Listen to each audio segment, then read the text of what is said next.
9 जुलाई सालमारियाव आमतली थानानि बाबुल चौमनि आमसानि सुरजित शिल बुथारजांमानि पार्टीमुंग खरकताम बरंनो रमखा पुलिस आबन यागुलो बरंनो कक्सिंपिनिगै बलंगो मानखा सुरजित शिलनो तानि बुथारमानि दाकुबो पार्टीमुंग साइमांगा रां 300 मानथाइनो तै ककबांलायमानि यागुलो बय बुथारजांमानि खरकसा सिख्ला हनै बेनि मुं सुरजित शिल लाइथानाय 9 जुलाई सालमारियाव सामुंगो फाइमानि यागुलो बायाब्रगै जुआग नंनानि आसुकमानि बरक आफुरोनो रां मानथाइनो तै ककबांलायमानि यागुलोनो बय बुथारजागा आमतली थानानि बाबुल चौमनि आमसानि तंनाय सुरजित शिल आबो हाइकेना नाइतुक मुंगो अंखरै खरकताम बरंनो रमखा पुलिस बरनि मुं बाबुल आचार्जी सायन रयते राजु सरकार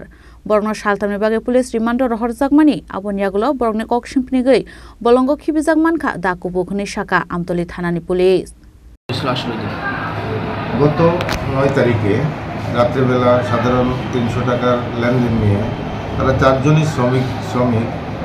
সেই লেনদেন নিয়ে মদের আসরেই ঝগড়াঝাটি শুরু হয় এবং তার পরবর্তী সময়ে ঝগড়াঝাটি থেকে সুরজিৎ শীল নামে একজনকে বাবুল আচার্জি সায়ন রায় এবং রাজু সরকার তিনজন মিলে এবং ব্রুটালি মার্ডার করেছে দা দিয়ে সঙ্গে সঙ্গে আমরা খবর পেয়ে আমরা ঘটনাস্থলে যাই মৃতদেহ উদ্ধার করি এবং যে তদন্ত শুরু হয় তদন্ত বলে আমরা তিনজনকে অ্যারেস্ট করেছি পরে তাদেরকে আমরা কোর্টে পাঠিয়েছি কোর্ট থেকে আমরা 3 দিনের রিমান্ডে নিয়েছি রিমান্ডে তাকে টানা 24 ঘন্টা জিজ্ঞাসাবাদের পর সে বলে যে সে